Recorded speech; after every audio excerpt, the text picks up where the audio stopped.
KBS 열린 토론.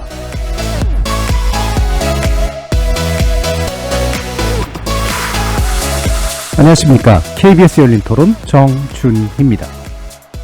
정인이 사건 양모에게 검찰이 사형을 구형했다는 것에 대해서는 적절했다 이렇게 생각이 들어요. 보육교사에 대해서 자질검증이 좀 더 강화돼야 된다고 생각하고요. 보육교사님들의 처우 개선이 어느 정도 돼야만이 자긍심을 가지고 그게 이제 사회 분위기에 영향을 어느 정도 받을 수 있다고 봅니다. 그거를 입증하기가 정말 힘들거든요. 피해자가 나이가 어리고 그런 부분을 국가에서 좀 조절할 필요는 있다고 생각합니다. 사실 문제가 터지기 전에 미리 법률을 정비한다든지 현장을 좀 살펴보는 그런 현장성이 있는 국회의원이 되셨으면 좋겠습니다. 아동학대 힘없는 사람한테 범죄 가하는 거에 대해서는 더 가중처벌을 해야 된다 생각을 해. 좀 캠페인이라든지 문제의식을 느낄 수 있게끔 많이 그런 걸 심어주는 게 필요할 것 같아요.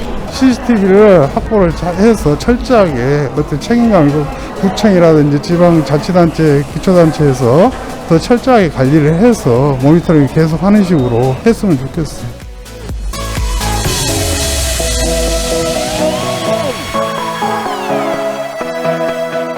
거리에서 만나본 시민들의 목소리 어떻게 들으셨습니까? 오늘은 어린이날에 맞춘 논의 시간 마련했는데요. KBS 특집 기획 더 나은 삶, 어린이가 안전한 대한민국, 우리 사회는 과연 어린이 보호구역인가 라는 주제로 아동학대 문제를 꼼꼼히 살펴보려고 합니다. 올해는 5월 5일 어린이날이 제정된 지 99주년이 되는 해지만 아동학대는 해가 갈수록 더 심각해지는 양상인데요. 보건복지부의 피해 아동 현황에 따르면 2019년 아동학대 건수는 3만 45건으로 2015년에 1만 1715건에 비해서 3배 가까이 폭증했고 재학대 건수 역시 2015년 1240건에서 2019년 3431건으로 3배 정도 늘었습니다.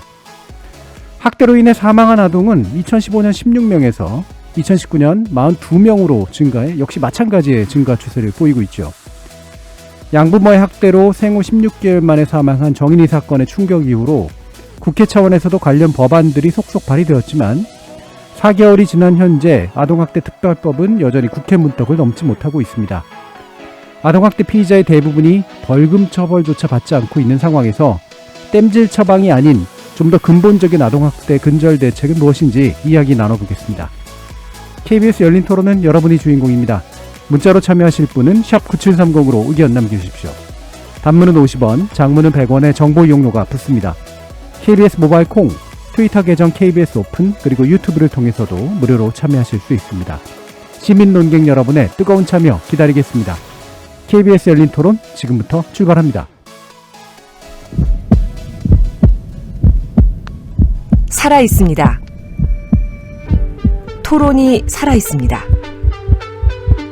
살아있는 토론, KBS 열린 토론. 토론은 라디오가 진짜입니다. 진짜 토론, KBS 열린 토론.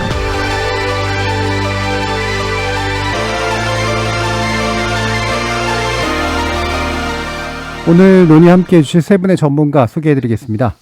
이수정 경기대 범죄심리학과 교수 나오셨습니다. 네, 안녕하십니까.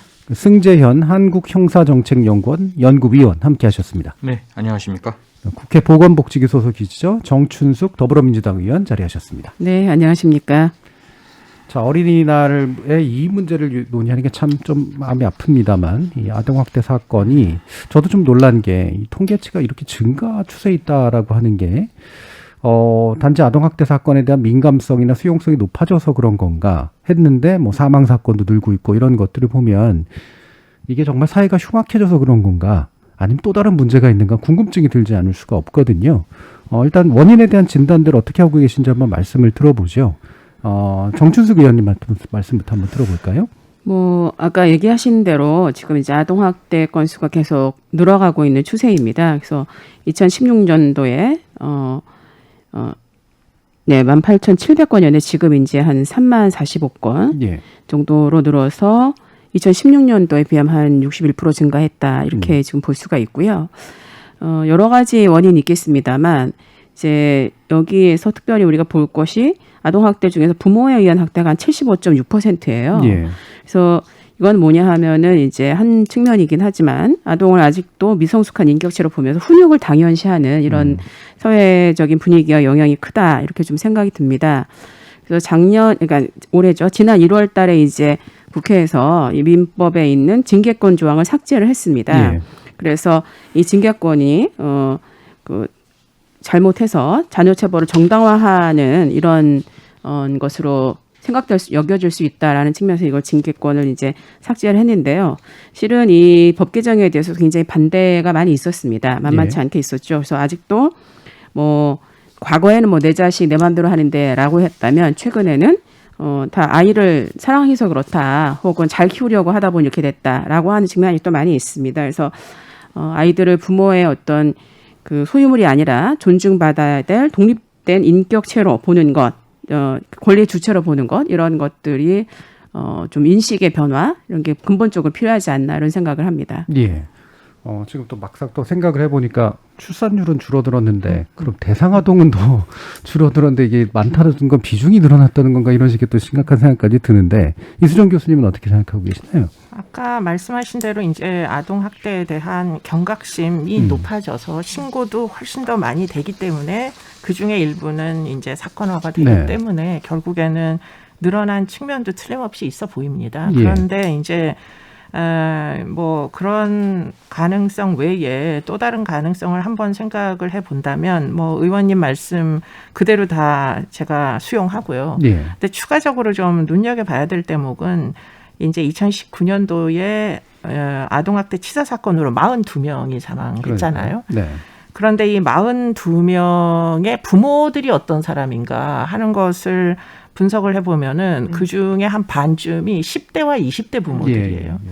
그러니까 아동학대로 이제 사망에 이르게 하는 부모들이 최근에 일어난 사건들 보면 둘째 아이를 모텔에서 이제 사망에 이르게 한 엄마는 22살이고요.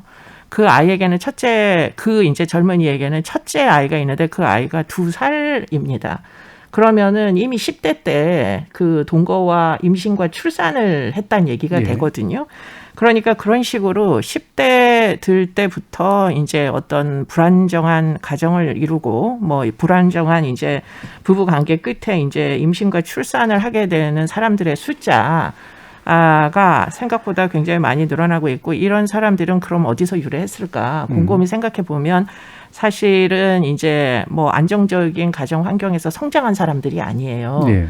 그러니까 이미 청소년 때에 이제 굉장히 열악한 길거리 생활을 했을 개연성이 굉장히 높고 그런 와중에 이제 파트너를 만나가지고 임신과 출산을 하게 돼서 결국은 엄마가 되긴 됐는데 10대 때부터 본인이 엄마의 보호가 뭔지 모르고 성장을 하다 보니까 아이를 낳고 나니까 이게 이제 관리가 안 되는 지경에 이르게 된 거죠. 예. 그런 사람들이 지금 숫자가 꽤 늘어나고 있고 이런 이제 열악한 환경에 있는 부모들 사실은 어떻게 보면 학대가 세대 간에 전이되는 이런 이제 사건들이 지금 꽤 많이 늘고 있는 것 같다. 코로나로 인해서 더 촉진되는 것 같다. 이런 이제 생각이 사실 든다는 거예요. 이게 이제 비대면이 되다 보니까 도움을 요청할 수 있는 능력이 있는 사람들은 도움을 요청하는데 문제는 요청 능력이 없는 사람들은 그게 이제 그대로 아이에게 본인이 이제 해야 되는 책무를 수행하지 못하는 방향으로 이제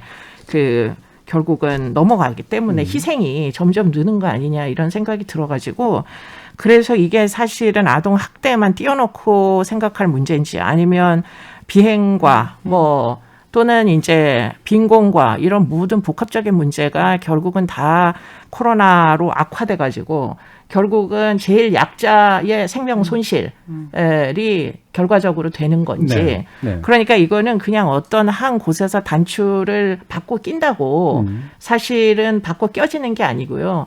청소년들의 재범률이 40%가 넘거든요, 이제는. 예, 가정에서 길거리로 나오면은 돌아갈 수가 없어요. 이제 너무 가정이 이제 사라집니다. 네네. 그렇기 때문에 그런 사람들이 그럼 맨날 청소년들일 거냐? 아니잖아요. 그러니까 결국은 그런 친구들이 지금 20대가 돼서 출산을 반복하면서 결국은 부모 노릇을 못하는 상황이 된다면 우리가 사실은 아동 이제 복지 예산을 물론 늘려야 돼요. 쉼터도 많이 만들고. 그런데 문제는 그것만 해가지고 이게 개선될 건지 그게 이제 굉장히 고민입니다. 예. 예. 그럼 승재현 박사님 말씀도 한번 들어볼게요. 이렇게 전문가 의원님하고 또 교수님 말씀이 워낙 전체적인 내용을 다 아울러 주시고 가장 중심적이고 가장 중요한 부분을 짚어주셨기 때문에 제가 조금만 말씀을 더 이제 올리면 아까 말씀드렸다시피 사망 사고가 낳는 가정들은 분명히 그 아이를 기를 수 있는 배움이 없던 가정이라는 것은 명확해요. 10대가 아이를 출산하고 난 다음에 아이에게 사랑을 한다는 의미에 대해서는 인내하고 용서하고 배려해야 되는데 아이는 당연히 울고 보채고 나의 모든 삶을 전적으로 빼앗아가는 존재임에도 불구하고 그런 상황이 안 만들어져 있다. 이 부분이 분명히 사망사고에 대한 학대사고에 대한 정대 요인은 100% 맞다라는 말씀을 드리면서 또 한 가지 말씀드리면 제가 이제 아동학대를 여러 가지 이제 연구를 하면서 아동학대에 대한 법리 발전은 굉장히 빨라졌어요. 다른 법제도에 비해서는. 그래서 육체적 학대뿐만 아니라 정서적 학대, 방임뿐만 아니라 민법 아까 의원님 말씀 주셨다시피 917조의 훈육군까지 이제 폐지되어 있는데 여전히 이 가정을 지키는 부모들은 핵가족으로 되어 있고 그런 것을 이렇게 받아서 발전시켜야 되는데 내가 부모로부터 받았던 옛날에 그 가정교육이 머릿속에 있는 거예요. 그러면 아이는 당연히 때려야 되고 아이는 말 듣지 않으면 혼내야 되는 이런 사고방식에 머물러 있다 보니까 아이들에게 학대를 하게 되고 이 아이들에게 학대가 되면 지금 같은 경우에는 다 어린이집이나 다른 장소에 가서 신고 의무가 부여되어 있는 거잖아요. 그렇기 때문에 법의 발전, 어떻게 보면 아동학대와 관련된 법은 굉장히 발전되어 있지만 거기에 대해서 그 부모들의 교육은 굉장히 뒤처져 있다. 그래서 종래에는 용인됐던 행위들이 전부 다 아동학대 사건으로 포섭되다 보니까 기본적으로 아동학대 숫자는 늘어나는 것이고 좀 죄송스러운 말씀이지만 훈육군이 폐지되고 난 다음에는 이 숫자는 늘어날 수밖에 없다. 왜냐하면 사회의 펀더멘탈에 대한 기본적인 학대의 개념을 바꾸지 않으면 이 학대 숫자는 계속 늘어날 수밖에 없는 것이 아닌가 그렇게 생각합니다. 예. 그럼 이제 법리는 사실 비교적 빨리 발전했는데 오히려 그것 때문에 그 일종의 사회 지체 현상이 발생함으로써 실제로 학대로 취급될 수밖에 없는 이제 건수들이 지속적으로 증가할 수밖에 없는 그런 어떤 구조적인 요건에 좀 놓여 있는 것 같은데요. 그러면 이 법리의 발전이 이제 인식이 따라오지 못하면서 생기는 문제도 물론 하나가 있겠지만 처벌이나 대처의 실효성의 문제도 이제 그런 좀 따져봐야 될 텐데 방금 그 승재현 박사님께서 말씀해 주셨기 때문에 이런 법의 적용 과정에서 생기는 문제들은 뭐가 있다고 생각하세요? 보통 이제 아동 학대 사건을 좀 분석을 해보면 한 3,000건 중에 그러니까 기본적으로 뭐 3분의 1 정도만 형사 사건이 되었고 조금 그냥 그 시청자 여러분들께서 정확하게 딱 몸에 와닿게 말씀을 드리고 싶으면 아동 학대 범죄자 중에 100명 중에 99명은 벌금조차도 내지 않았다라는 거죠.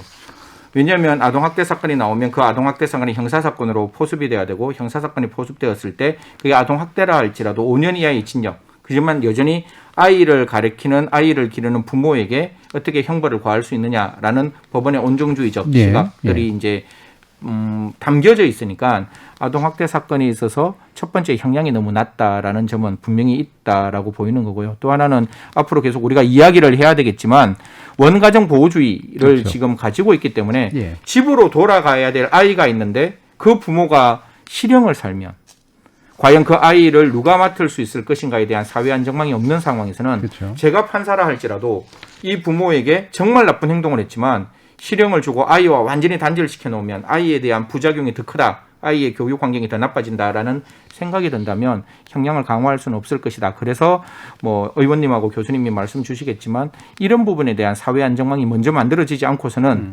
지금의 형벌의 약화는 어떻게 할 방법이 없는 그러니까 최선의 수단은 아니지만 차선의 수단으로서 형벌은 강화되기는 어렵다 이렇게 말씀드립니다. 예. 그렇게 온정주의적인 측면 처벌에 있어서 그다음 원가정 보호라고 하는 그런 원칙 같은 것 이런 게 현실적으로 이제 안정만이 부족하기 때문에 생기는 문제일 텐데 이 모텔 아이 사건 같은 경우도 역시 마찬가지로 그렇게 해서 생기는 과정들이 좀 있었잖아요. 외로 분리됐기 때문에 생겼던 문제들도 좀 있었고, 그러니까 체포됐기 때문에 생겼던 문제도 좀 있었고요.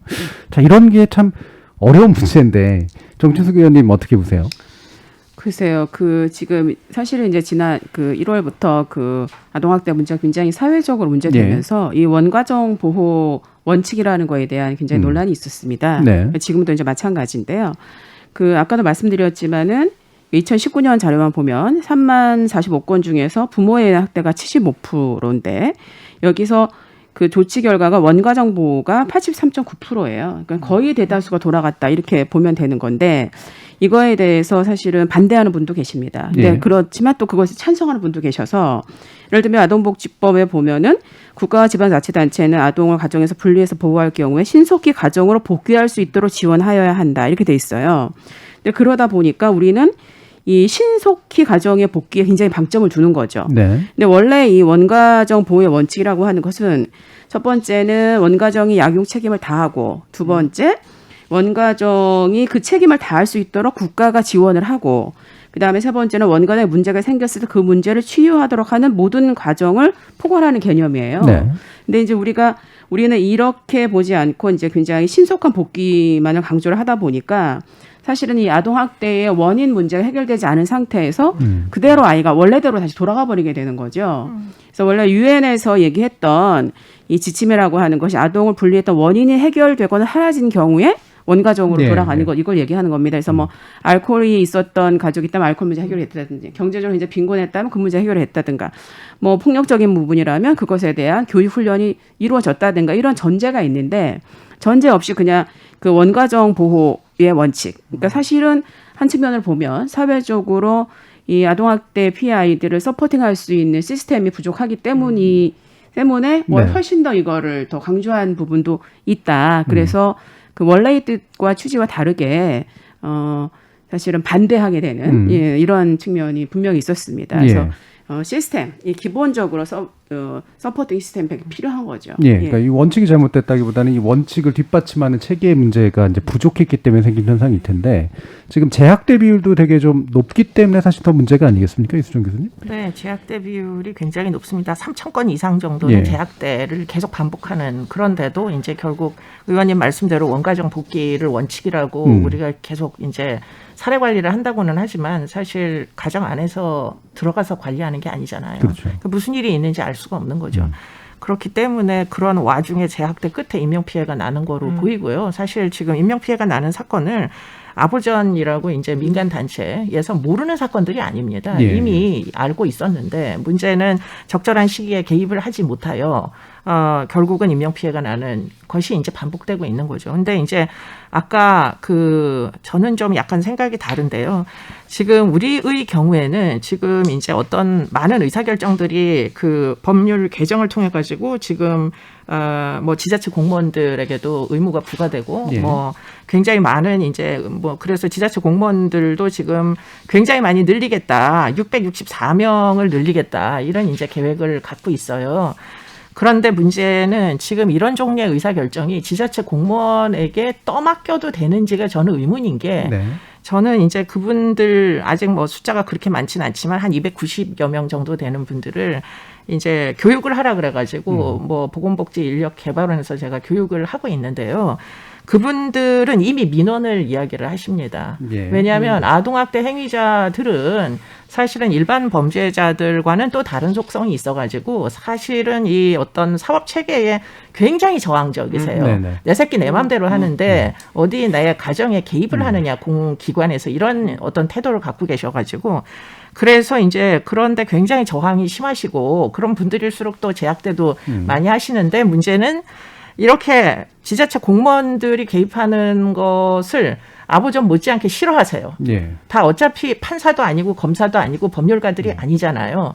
그러니까 이미 이제 이 공무원들을 고소고발하기 시작했습니다. 이분들이 왜 내 뭐 사적인 어떤 그런 영역에 개입하느냐 명예훼손이다 하면서 뭐 여러 가지 그 빌미로 이분들을 고소고발을 하다 보니까 경찰도 APO들이 있어요. 그런데 이 APO들도 결국은 이런 이제 민원인들을 감당을 못하는 지경이고 그 책무를 이제 지자체로 떠다 맡겼는데 지자체 공무원들도 지금 그 부서 아동학대 부서에 배정이 되면은 어떻게든 빠른 시간 안에 빠져나가려고 왜냐하면 또 고소고발 당하니까 그러다 보니까 제가 생각할 때는 우리나라처럼 지금 4만 뭐 1,389건이 2019년도 보건복지부 통계인데요. 그중에 형사사건 되는 게 267건밖에 안 돼요. 그러니까 이건 범죄가 아니라고 사법제도 내에서 면죄부를 주는데 당사자인들 자기가 범죄를 저질렀다고 생각하겠어요? 그러니까 뭐 재판부 뭐 신고가 돼도 어디로 끌려가거나 뭐 재판도 안 받는데 지자체 공무원들 니네는 뭔데 왜 뭐 나를 이렇게 시도 때도 없이 찾아와가지고 괴롭히냐 이런 식으로 이제 저항적인 태도를 그러니까 어떻게 보면 이게 그 문제 의식이 과도기일 수도 있어요. 앞으로는 아동학대가 범죄라는 인식이 좀 더 늘어나면 그러면 좀 개선될지도 모르겠는데 그러나 현재는 전혀 범죄라는 인식을 안 갖고 있다 보니까 이 행위자들이 지금 이렇게 지자체를 많이 투입을 해서 인력 투입을 한다 손 치더라도 이 이제 지자체별로 한 3명 정도까지 확보하신다거든요. 근데 이분들이 기존에 아동 수당 주고 이러시던 분이에요. 학대에 대한 이해도가 많지가 않고 얼만큼 강제적으로 개입을 하고 분리를 시켜야 되는지 이해도가 좀 낮으시기도 하겠거니와 그 업무가 너무 어렵기도 하고요. 그러다 보니까 이게 지금 그 수적으로는 굉장히 폭발적으로 확 증가했어요. 이 아동학대 비즈니스에 투입되는 인력이. 그런데 문제는 아이는 더 많은 희생을 치르게 되는 이런 이제 어떤 아기가 잘 안 맞아 떨어지는 그러한 이제 문제들을 지금 우리가 목도하고 있고요.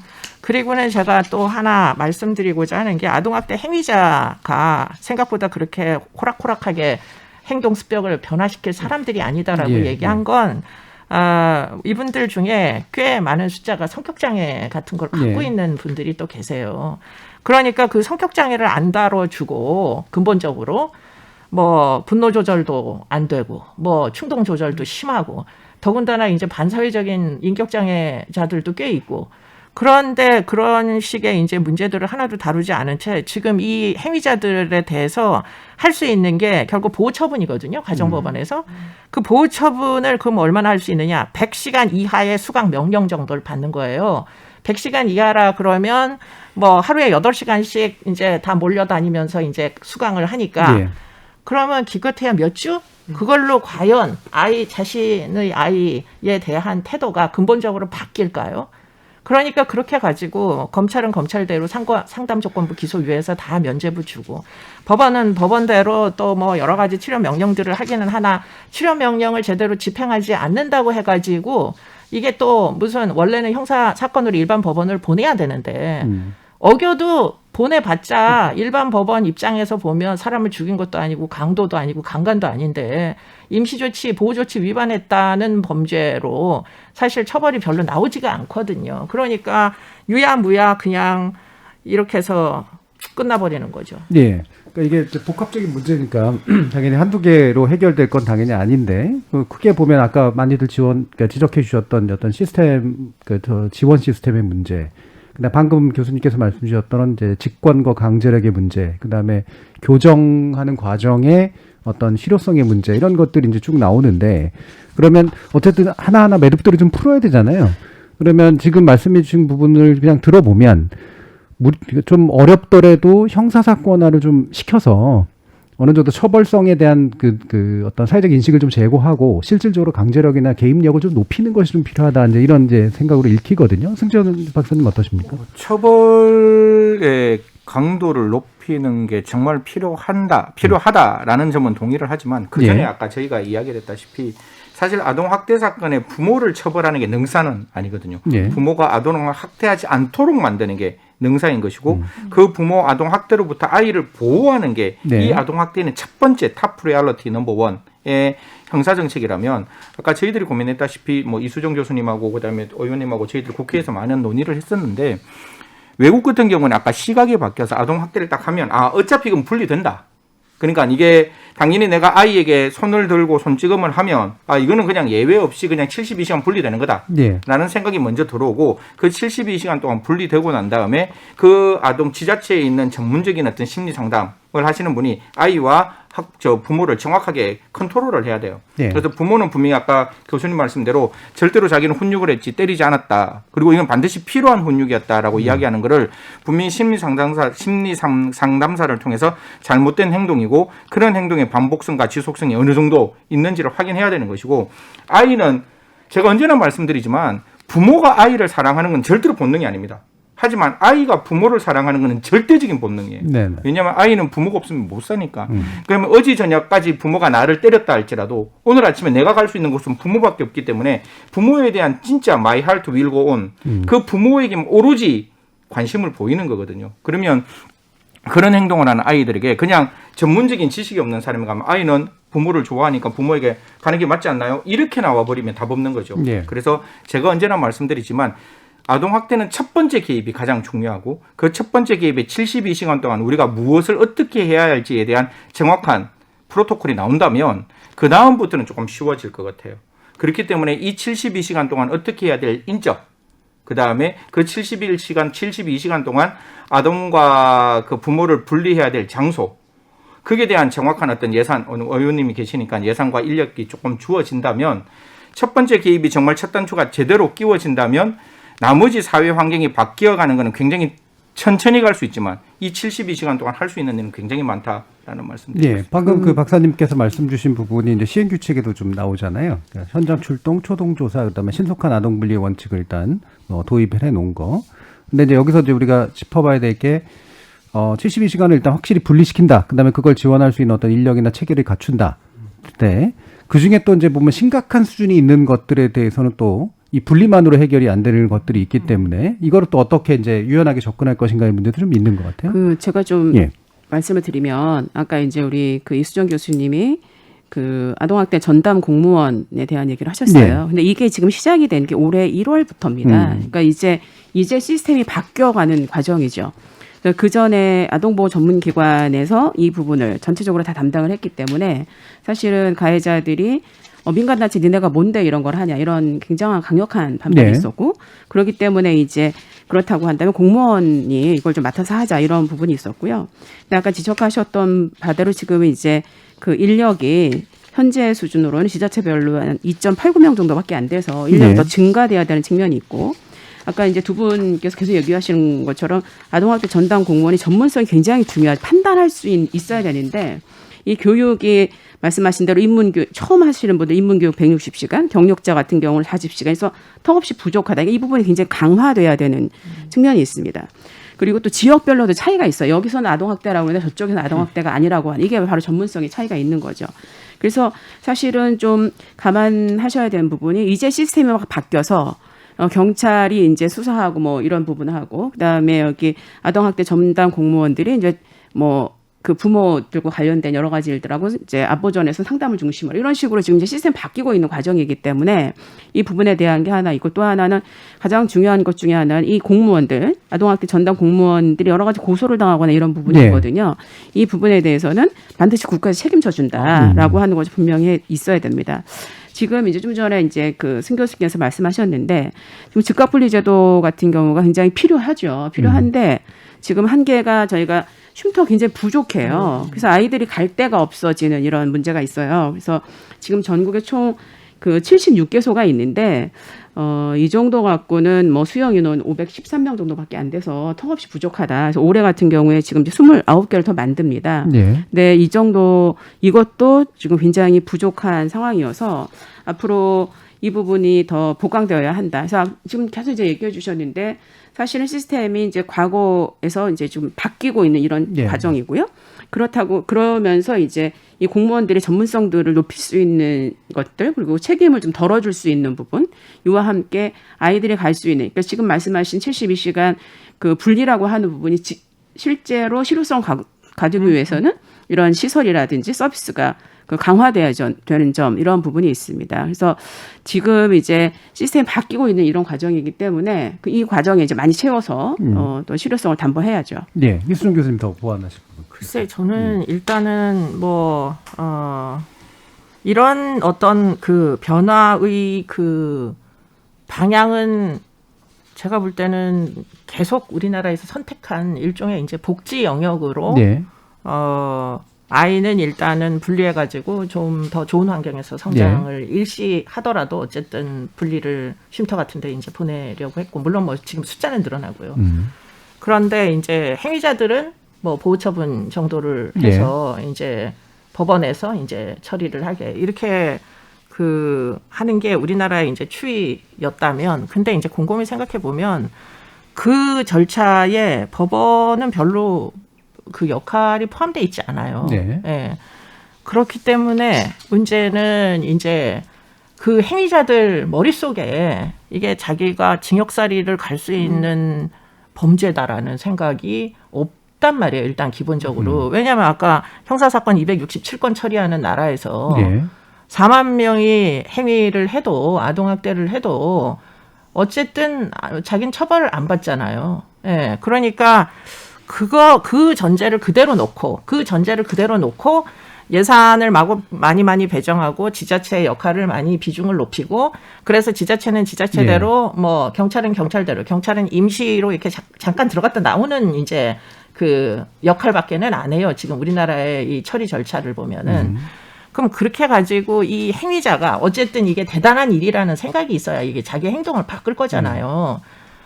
그런데 그게 될까? 저는 이제 그 대목에서 영미권 국가에서는 그럼 왜 법원이 이렇게까지 개입을 하고 법원이 그러니까 뭐 영미권 국가의 전담 법원들은 보호 처분도 하지만 형사 처분도 같이 해요. 그렇기 때문에 우리나라는 형사 법원으로 따로 또 이송 보내야지. 근데 그게 한 3개월 동안 애는 죽는단 말이에요. 그러니까 그렇게 안 하고 전담 법원을 두고 거기서 이제 아이도 뭐 친권 제한해가지고 법적인 절차, 적법한 절차에 따라가지고 분리를 하고 가해자는 가해자대로 이제 뭐 무슨 수강 명령을 했는데 만약에 계속 안 온다. 네. 그러면은 보호 처분 냈던 거 그냥 형사 처분으로 징역살이 보내버리고 이런 식으로 강력한 강제권을 지닌 에이전트가 들어가게 된 연유는 이 사람들이 만만하지 않기 때문이었을 거라는 거예요. 네네. 근데 우리의 경우에는 이게 이제 복지 혜택 정도를 주면서 좀 달래보려는 이런 방식의 취지라고 저는 계속 읽혀요, 이게. 물론 뭐 예산도 많이 배정되고 쉼터도 많이 배정되고 그러면 이전보다야 낫겠지만 예. 근본적으로 행위자가 내가 하는 행동이 이게 범죄라는 인식을 가질지가 기본적으로는 의문이 든다는 거예요. 근본적으로. 예. 그러니까 여기 기본 방향성의 문제인데, 그럼 뭐 두 가지가 물론 지향하는 바는 물론 똑같습니다만, 이걸 좀 더 복지의 영역으로 이제 사회 서비스 영역으로 이제 케어하려고 하느냐, 아니면 좀 더 강력한 개입과 형사사건화를 통해 가지고 이제 경각심을 명확히 주고 교정 효과를 노리는 방식으로 이제 가느냐, 이 부분일 텐데요. 이게 뭐 양당 간에 결정할 문제는 아니긴 하겠습니다만, 그럼 이제 강력한 이제 개입의 영역들을 조금이라도 지금보다는 좀 더 넓히는 게 좋지 않겠느냐라는 게 이제 이수정 교수님의 의견이시니까. 근데 이제 많은 분들이 형사사건화를 얘기하시면 징역을 생각하세요. 그게 아니고 형사사건화 해도 다양한 처분이 적용되게 하면 됩니다. 뭐 치료 명령, 정신과 가서 상담 받아라. 이런 중간부도 많이 만들자는 그렇죠. 거죠. 그렇게 뭐 조건부 처분을 현저하게 늘려가지고 약도 먹게 하고 그렇게 해야지 되는 건데 지금 우리 경우에는 형사사건화를 하라고 하면 전부 징역살이 보내라는 거냐? 체포하고 뭐 분리가 엄마 아빠가 다 교도소로 가버리면 애는 누가 키우냐 이렇게 생각을 하는 게 제가 느낄 때는 약간 오해인 것 같다라는 생각이 많이 들어요. 네, 그러니까 이게 이제 가정폭력 사건하고 되게 같이 가는 거죠. 아동학대나 아내학대 같이 가는 거니까. 그래서 저는 이제 이수정 교수님 말씀에 기본적으로 동의합니다. 그런데 사건들을 우리가 분리해서 볼 필요가 있다. 그래서 예를 들면은 초기에 굉장히 강력한 개입, 뭐 아까 72시간 말씀하시면 그러면서 이게 분리하면서 거기서 판단을 하게 되죠. 그 판단할 때 그런 전문적인 개입이 필요한 겁니다. 아까 뭐 예를 들면 아동학대 전문 뭐 전담 공무원이라든지 이게 판단을 하면서 이것이 뭐 피해자가 굉장히 상황에가 뭐 있다든지 아니면 장기적으로 지속됐다든지 뭐 반복이 되었다 이런 경우에 어떻게 처리할 거냐. 그래서 이제 이수정 교수님 말씀대로 형사적인 절차를 밟아서 뭐 상담이나 무슨 여러 가지 뭐 치료나 이런 것들을 하는 거. 그와 동시에 이 피해 아이들에게는 아이들이 안전하게 지낼 수 있는 곳, 아까 말씀드린 뭐 쉼터의 확보라든지 이런 것이 동시적으로 갈 수밖에 없는 것이다. 그런데 동의하는 바는 아직도 그럼에도 불구하고 아이들은 부모가 키워야 한다라고 하는 아주 뿌리 깊은 믿음 이런 것들이 사실은 우리에게 적극적인 행동을 이제 어렵게 하는 게 아닌가 그런 생각이 듭니다. 그래서 두 가지가 다 필요한데 두 가지 다 지금 부족한 게 그게 우리의 지금 현실인 거죠. 송 박사님 말씀. 형사정책적으로 제가 이제 스토킹 범죄, 그다음 아동학대, 그다음에 가정폭력에서 무슨 얘기를 하는가 하면 우리 형사법상 벌금에도 집행유예가 가능하고 그다음에 친력형에도 집행유예가 가능해요. 그러면 우리가 이 사람에게 500만 원 벌금을 주고 끝낼 것이냐 그게 아니라 500만 원의 집행유예를 해주면 집행유예 가장 좋은 거는 보호관찰을 붙일 수 있어요. 네. 그러면 500만 원 갖고 네가 치료해라. 치료하면 내가 그 500만 원 집행유예 해줄게. 예. 다만 그 500만 원 치료받는 걸 우리에게 확인해달라. 그러면 집행유예 기간 동안 보호관찰관이 그걸 확인할 수 있는 거거든요. 사실 스토킹 범죄도 그렇고 아동학대 범죄도 그렇고 약간 옵세션, 노이로제, 약간 사이키아트리한 문제가 분명히 있기 때문에 치료가 안 되면 안 되는데 예. 이게 교수님 말씀, 의원님 말씀대로 그냥 뭐 72시간 뭐 100, 뭐 수강명령 뭐 100시간 이걸로는 안 되니까 네. 적어도 2년 동안 꾸준하게 정말 전문적인 사람으로부터 치료를 받게 만든다면 그런 치료 명령의 집행유예를 하고 벌금형이나 형의 집행유예를 하면서 그거를 국가가 벌금을 가져가는 게 아니라 치료로 사용하게 하면서 그 사람의 행동에 대해서는 보호관찰을 통해서 그 행동을 교정할 수 있는 방법 이게 반드시 저는 필요하다고 생각합니다. 알겠습니다. 자, 이렇게 여러 가지 그 원인에 대한 진단과 함께 현재보다는 좀 더 강력한 다양한 그런 방식들이 도입될 필요성에 대해서 많이 말씀들을 주셨는데요. 또 2부에서는 구체적인 이제 법안들과 정책의 내용들까지 또 포함해서 알아보도록 하겠습니다. 여러분께서는 KBS 열린 토론과 함께하고 계십니다.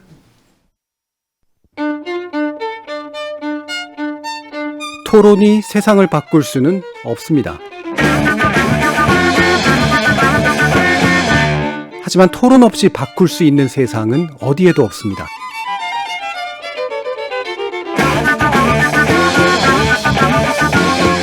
세상의 선한 변화를 갈망하는 당신. 정답이 아니라 질문의 힘을 믿는 당신. 우리 KBS 열린 토론에서 만납시다.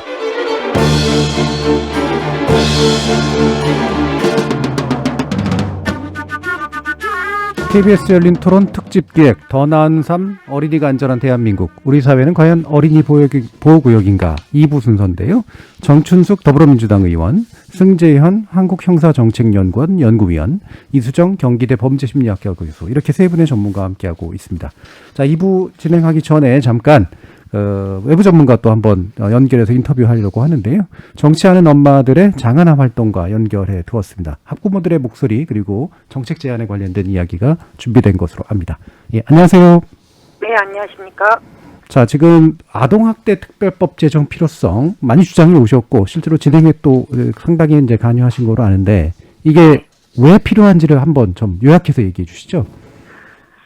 네, 간단히 말씀드리면요. 이 특별법의 골자는 그 공적인 진상조사를 하자는 겁니다. 예. 심각한 아동학대 사망 사건, 예컨대 양천 사건이라던가 또 천안 사건이라던가 2019년 9월에 인천의 목검 사건이라던가 저기 보도는 되지만 사실 그 가해자 처벌 이외에 거기에서 그 죽음에서부터 우리가 재발 방지 대책을 찾아내질 못하고 있습니다. 그렇기 때문에 진상조사를 반드시 해야 된다는 것이고요.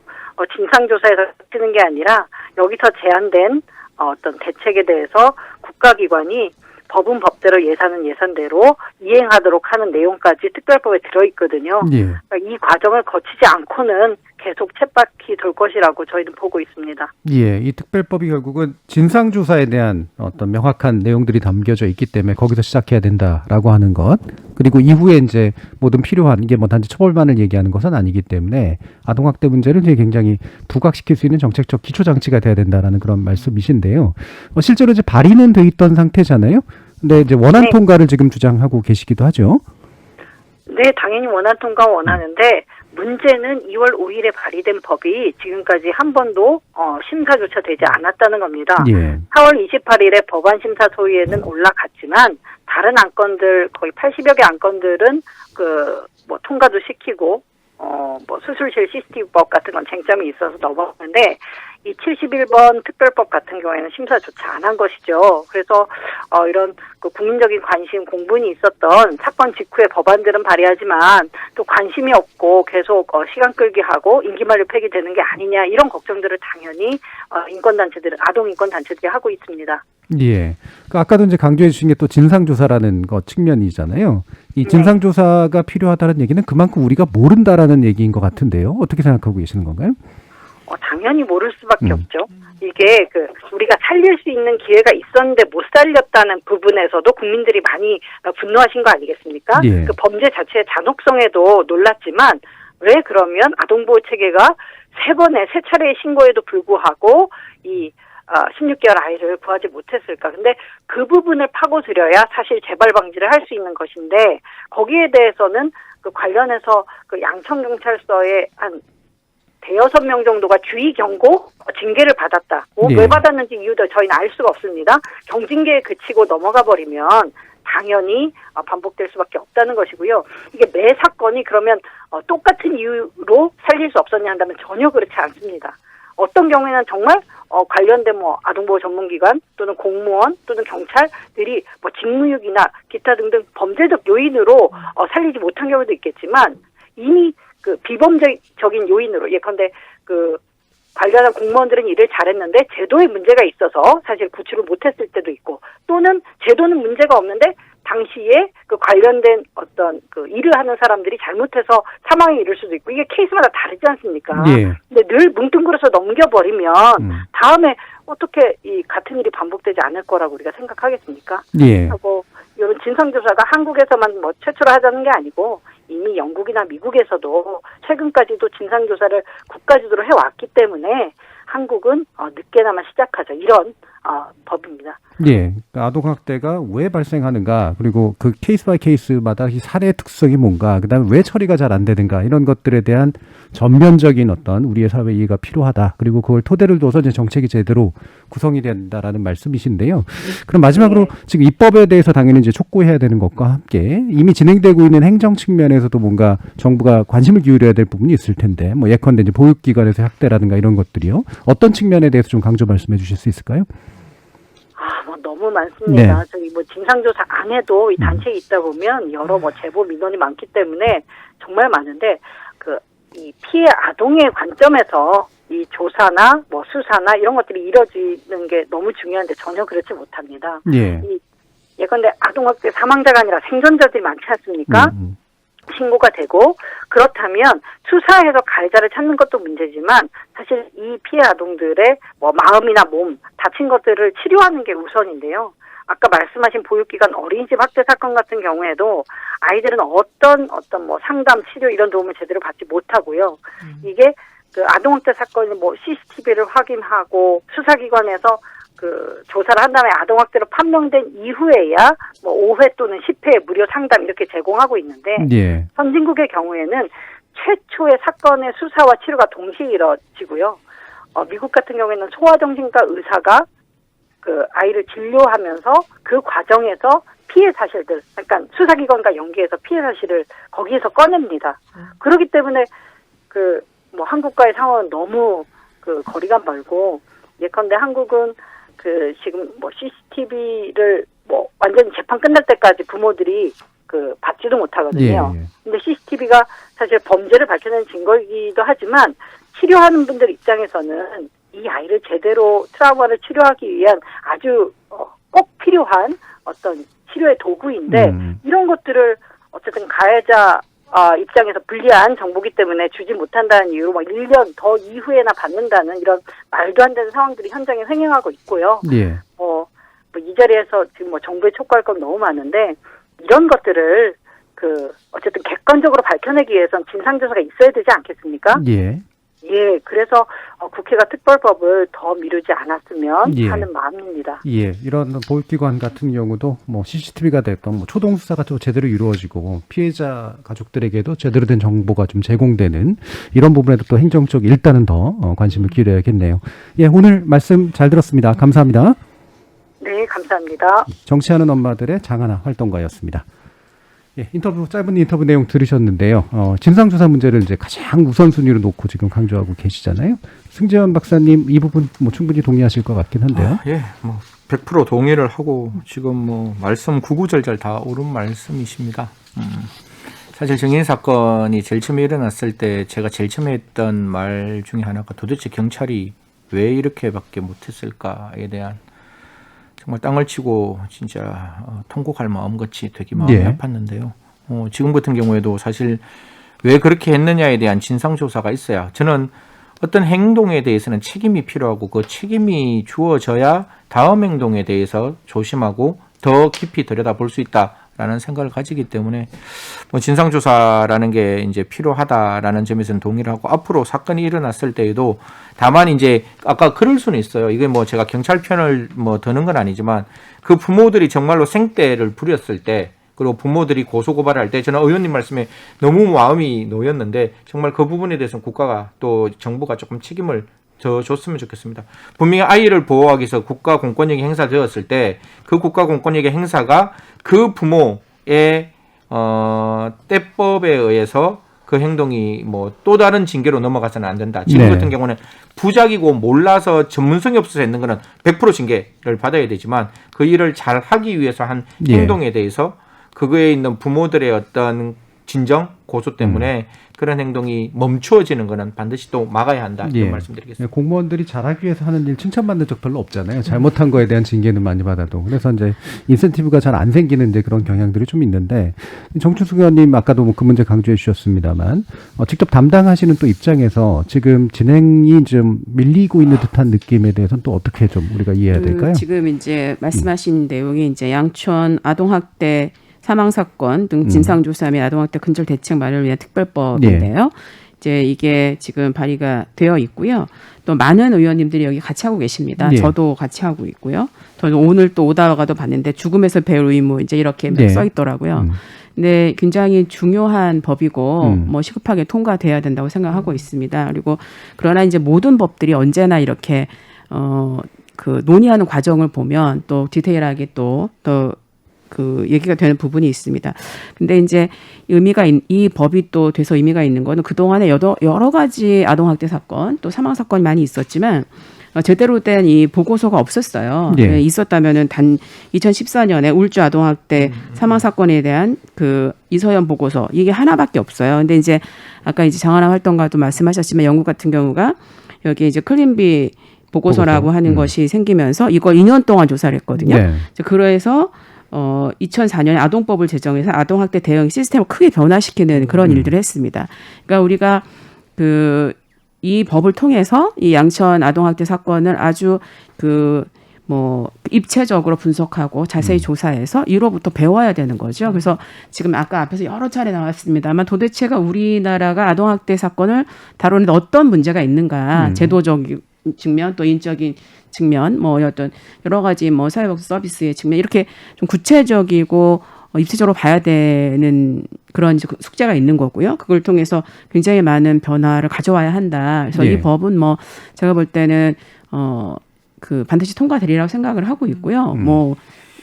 회기에 만료돼서 폐기되거나 이런 일은 없을 겁니다. 예. 이미 많은 의원님들이 같이 하고 계시고 관심이 있어서 단지 죄송스러운 거는 이제 다른 것들을 좀 밀려서 이런 부분이 있어서 이건 저도 가서 좀 더 챙겨보도록 하겠습니다. 예. 네. 자, 이런 입법 과정에 대해서 이수정 교수님 또 어떤 말씀 더 주실 수 있을까요? 글쎄 이제 입법이 되면 훨씬 더 원활하게 활동을 할 수 있겠다 이런 생각은 드는데요. 그러나 제가 봤던 이런 형태의 이제 여러 가지 일시적인 사회 문제를 해결하기 위한 이제 뭐 지금 클린비 보고서 같은 이런 보고서는 꼭 입법이 되지 않아도 외국의 경우에는 의회에서 주도하여 임시조사위원회 이런 거를 두거나 해서 사실은 굉장히 빠른 속도로 조사를 의회가 중심이 돼가지고 하는 것들을 전 자주 봤었거든요. 그러니까 그게 입법은 입법대로 하시고 뭐 국회에서 사실은 이런 조사위원회 하나를 임시 뭐 어떤 조직으로 두시면 어떨까? 뭐 일단 두고 난 다음에 입법이 되면 이제 법적 근거를 뭐 이렇게 지원을 해주면 훨씬 더 조속히 처리되지 않을까. 지금 금년에는 아마 틀림없이 50명 이상 사망할 거예요. 이미 이제 보도된 사건만 거의 몇십 건이거든요. 그러면은 지금 이 추세를 중단시키려면 사실은 국회가 나서 주시지 않으면 이런 이제 법률 같은 경우에 정부 부처는 다 싫어합니다. 이거 만드는 거. 당연히 싫어하겠죠. 경찰청이 동의할 리 없을 것이고 뭐 다른 부처도 보건복지부도 별로 안 좋아할 것 같고. 그러니까 드러나기도 할 텐데. 뭐 국회에서 하시는 수밖에는 없어 보이고요. 그냥 임시위원회 하나를 좀 조사위원회 같은 걸 좀 만들어 주시면 당장이라도 조사권이 충분하지 않겠지만 뭐 그건 뒤늦게 입법이 되면 보강할 수 있으니까 예, 뭐 사람들 뭐 자원하라고 해가지고 시작하는 게 저는 지금 필요하지 않을까 싶습니다. 예.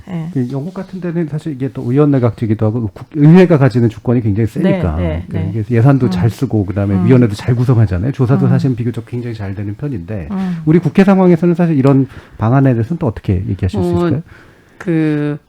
일단은 뭐 저희는 입법이 이제 우선이고 그게 오래 걸리지 않을 거라고 저는 생각을 하고 있습니다. 그런데 지금 이수정 교수님께서 주신 안도 굉장히 좋은 안이라서 이 부분은 또 의장님과 의논할 수 있는 부분이라고 생각을 하고요.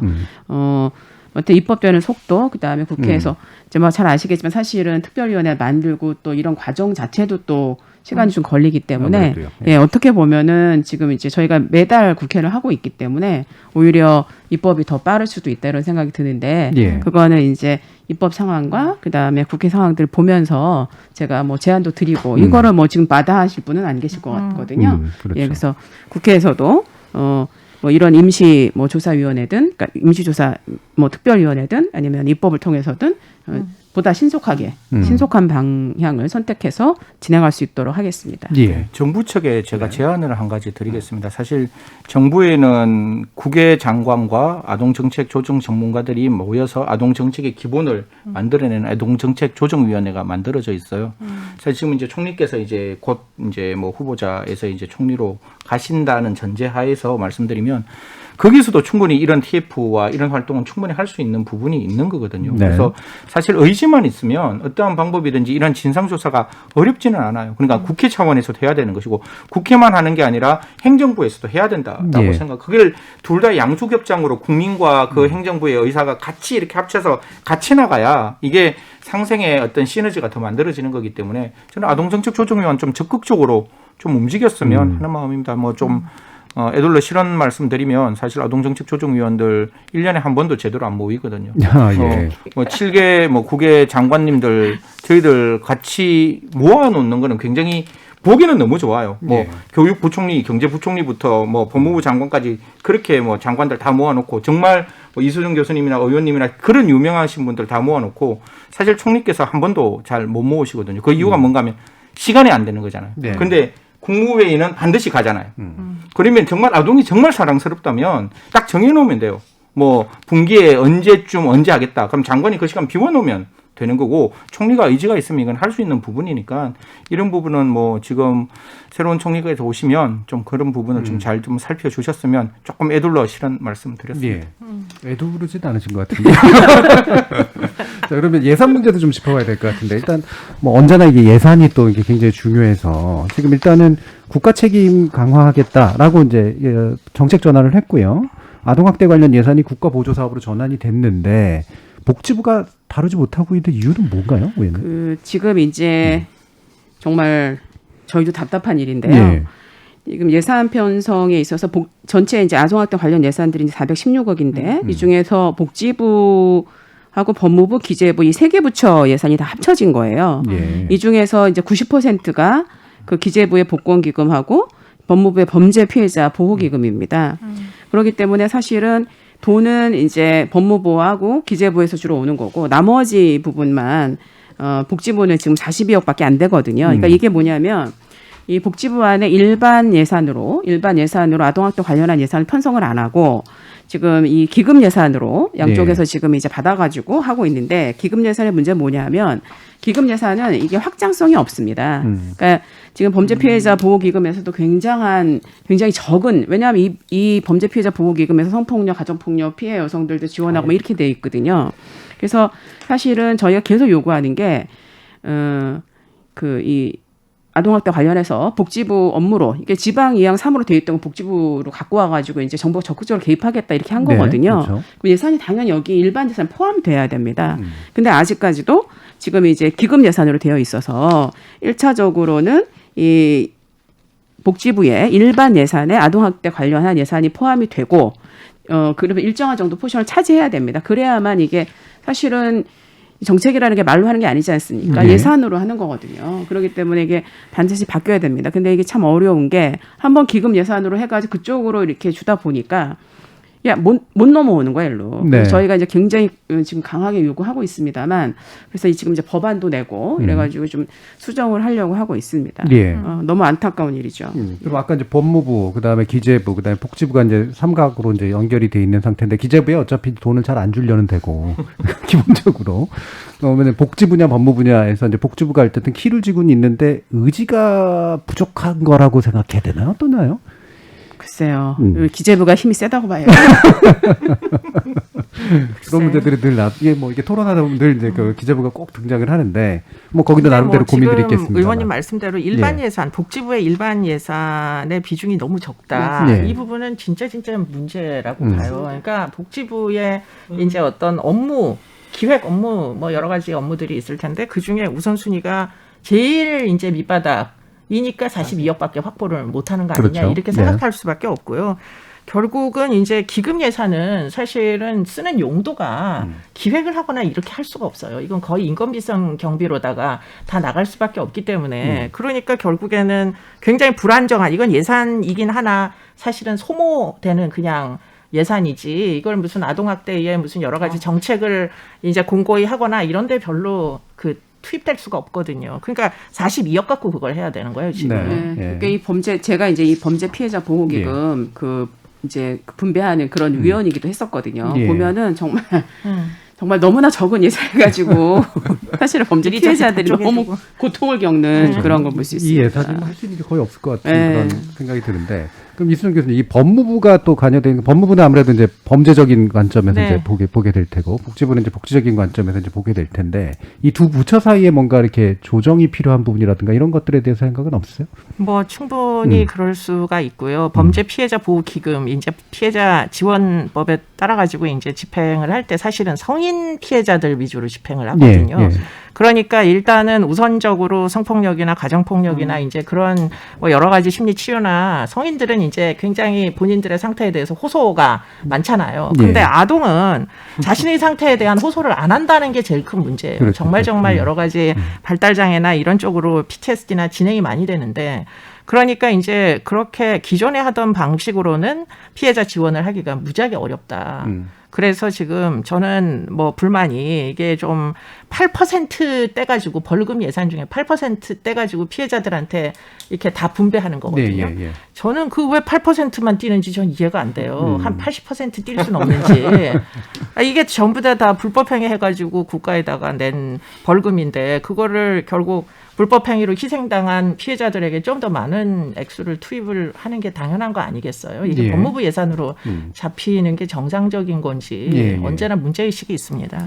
또 여기서 조금만 더 말씀을 올리면 사실 이게 각 부처마다 하고 싶은 사업들이 있잖아요. 그러다 보니 여가부에서도 이런 사업을 하고 보건복지부에서도 이런 사업을 하고 경찰청에서도 이런 사업을 하고 법무부에서도 이런 사업을 하고 검찰청, 대검찰청에서 똑같은 이런 사업을 하는 거예요. 그러니까 거기에 있는 게 사실 우리가 어떤 규모의 경제를 생각할 수 있죠. 각자 나뉘어져서 또 시너지 효과를 낼 수 있지만 하나로 모아서 큰 힘을 나타낼 수가 있기 때문에 이런 부처는 아까도 그때 말씀드리지만 그런 관계부처 회의가 있으면 그 관계부처 회의에서 딱 이렇게 총리께서 이렇게 딱 그립을 딱 가지시면 돼요. 가져서 좀 발표해라.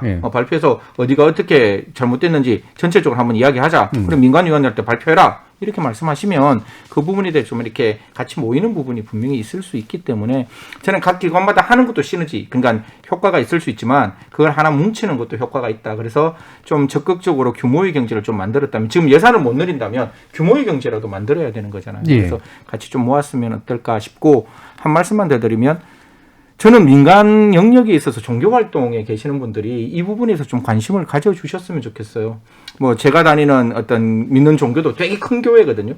그 큰 교회에서 다른 일은 많이 하는데 또 이 아이에 대한 관심은 또 많이 갖지 않고 있고 그게 우리나라에 뭐 4대 종교들이 있으면 그 4대 종교에 계시는 분들의 인력풀과 그쪽에 있는 그 자금의 여유라는 게 분명히 존재한다면 이런 부분을 좀 해서 쉼터 부분도 좀 이렇게 종교 사회적인 어떤 단체에서 같이 좀 협조했으면 어떨까 합니다. 실제로 비국가 영역이 해줘야 될 영역 부분들이 되게 많은데 이런 것도 전형적으로 굉장히 좀 많은 사람들의 관심과 그다음에 사회의 참여가 필요한 부분인 것 같은데요.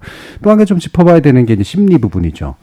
심리 치료, 아동 심리 치료 이게 굉장히 중요할 테고 또 뭐 부모에 대한 뭐 기타의 교육들도 중요할 텐데 어떤 부분이 좀 뭐 많이 부족하겠지만 부족하면서 또 보완돼야 되는지 이수정 교수님께서 말씀 주시죠. 글쎄 지금 뭐 아까 그 행위자도 정상적인 사고를 하지는 않는다 그러니까요. 말씀드렸고요. 피해 아동의 경우에는 이제 본인이 얼마나 지금 위험한 상황인지 호소도 하지 못한 채 사실은 장기간 이제 이런 학대나 또는 성학대도 많거든요. 친족에 의한. 그렇게 되면은 나중에는 뇌가 다 망가져요. 그냥 그런 상태로 내버려 두면은. 그렇기 때문에 거의 50% 이상 정신질환을 앓고 있다 이렇게 전제하는 게 맞을 거고요. 그리고는 그냥 일시적으로 어큐트하게 약물 치료 정도를 해가지고는 절대 이게 회복이 발달 속도를 따라잡기가 어렵습니다. 그러니까 장기적인 이제 어떤 심리 치료나 이런 것들이 필요한데 심리 치료 인력이 우리나라는 너무 취약하게 너무 적다. 그렇기 때문에 전문적인 이제 역할을 할 사람들을 키우는 것도 한 번쯤은 생각을 해볼 필요가 있다 이런 생각이 드는 게 쉼터에 다 있어야 되는 거예요. 그렇죠. 이 아이들이 결국 쉼터로 가잖아요. 근데 쉼터는 그야말로 말 그대로 그 명칭대로 전문적인 기능을 하지 않아도 되는 기관처럼 우리나라는 인식을 하고 그냥 아주 뭐 아주 작은 인건비성 경비만 주면 아이들 그냥 기저귀나 갈아주고 이런 데가 쉼터라고 생각하지만 사실은 그렇지 않단 말이에요. 이미 뇌가 망가지기 시작한 아이들에게 결국은 발달 속도를 따라잡을 만큼의 굉장히 양질의 뭐 인지 활동을 할 수 있는 놀이치료든 뭐든 잔뜩 줘야 되는데 그거를 지금 전제하지 않고 지금 모든 그 뭐 계획은 이제 짜여져 있죠. 그런 건 너무 아쉬운 부분이죠. 그럼 정치수 의원님 어떤 대책들 좀 논의해 보신 것들이 있을까요? 이제 지금 말씀하셨습니다만은 이 보통 이렇게 시설을 운영하거나 이런 분들 좀 얘기를 들어보면 아동 시설이나 노인 시설이 제일 어렵다 그래요. 왜냐하면 이게 장기 시설이 될 수가 있거든요.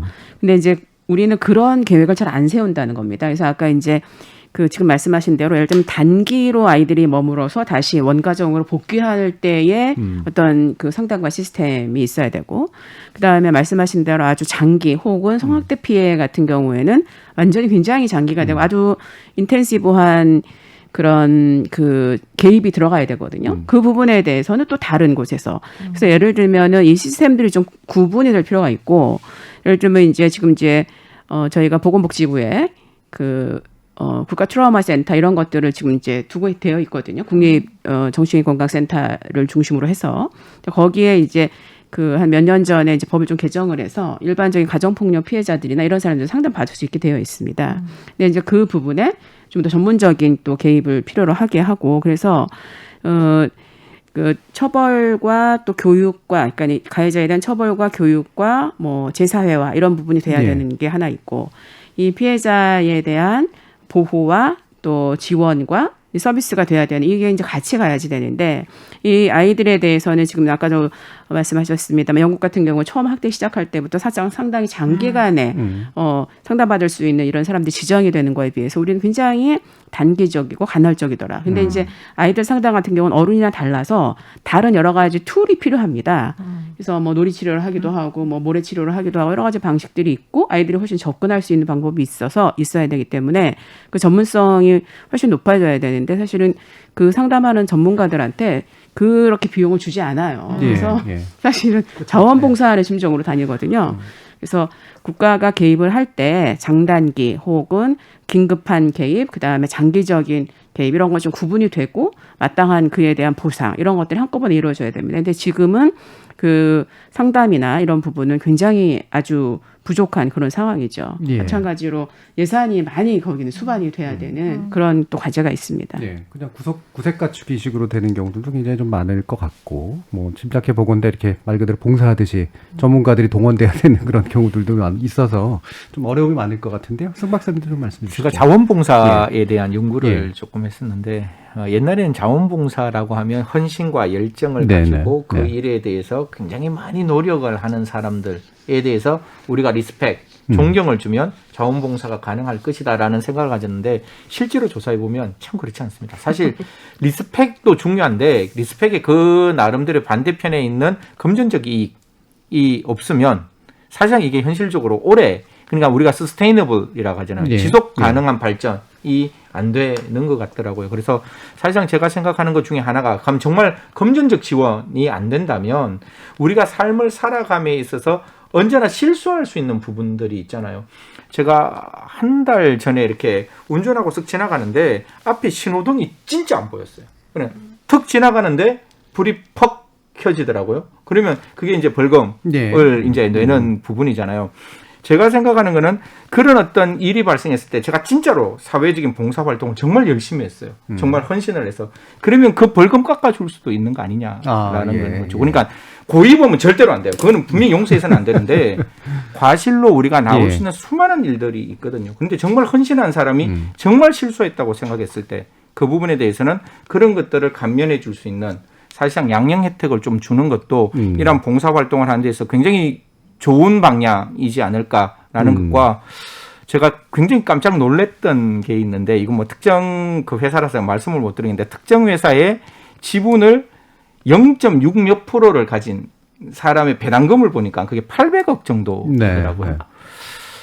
그러면 진짜 그러니까 그 어떤 사회적인 지도계층이 사회에 대한 봉사를 함에 있어서 그 기부 문화가 좀 적극적으로 만들어진다면 이런 활동을 하는 사람들에게 좀 진짜 전폭적인 기부 좀 해주면 안 되나라는 생각을 마음속에 한번 가지게 해봤습니다. 그러니까 일종의 이제 크레딧 제도라든가 아니면 이제 기부 같은 것들이 좀 활성화돼서 그게 직접적인 어떤 뭐랄까요 월급이나 이런 뭐 지원금, 사례비 이런 건 아니라고 하더라도 실제로 물적인 어떤 토대를 좀 갖춰줄 수 있는 그런 재원 마련 이런 것들도 되게 중요하다라는 지적이셨네요. 자, 그럼 마칠 시간인데 지금까지 이제 나온 여러 가지 말씀들 가운데 혹시라도 좀 부족한 부분이 있으셨거나 지금 재현하고 싶으신 바 있으시면 한 1분 정도씩 들어보도록 하겠습니다.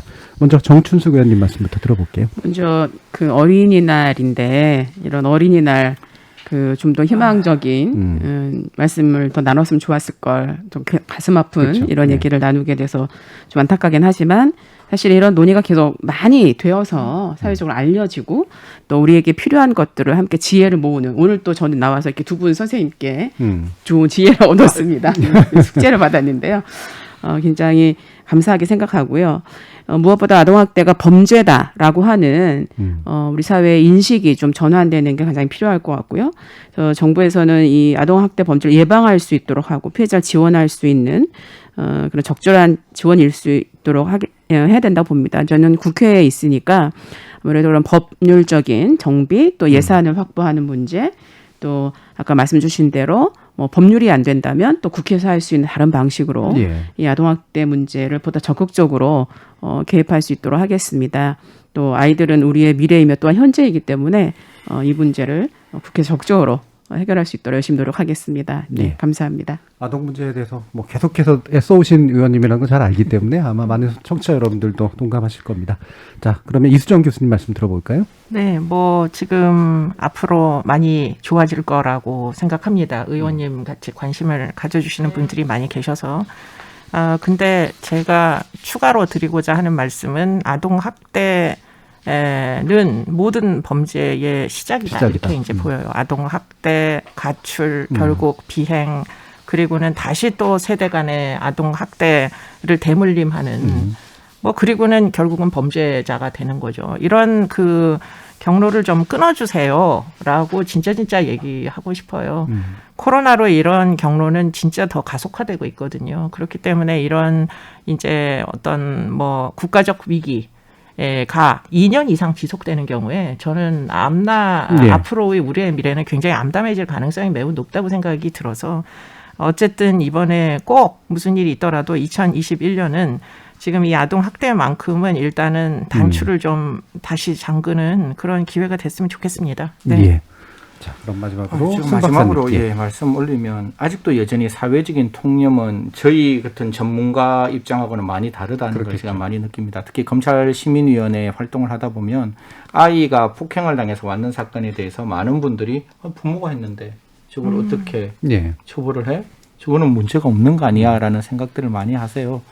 근데 아동복지법에는 분명히 아동에 대한 체벌은 육체적 체벌은 절대로 허용되지 않는다라는 것과 아동에 대한 정서적 어떤 학대, 그다음에 방임도 분명히 아동학대로 되어 있습니다.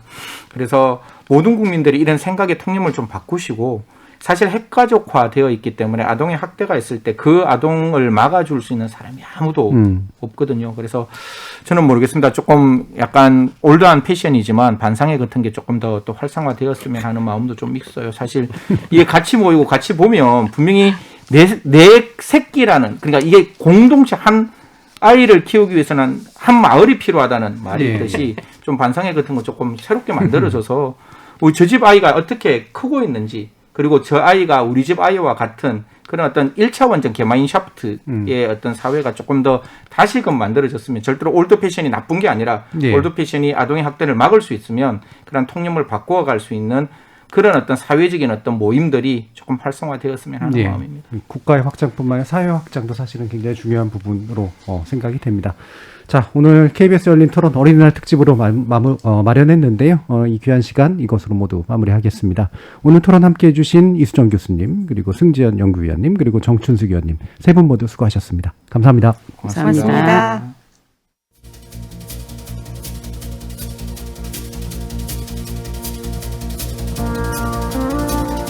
매년 역대 최고의 슈퍼 예산이라고 부를 만큼 우리 정부의 예산 규모는 지속적으로 늘고 있지만 국가의 손길을 필요로 하는 부분도 또 그만큼 늘고 있죠. 그러다 보니 각각의 사회적 필요는 결국 한정된 자원을 두고 우선순위 경쟁을 벌일 수밖에 없습니다.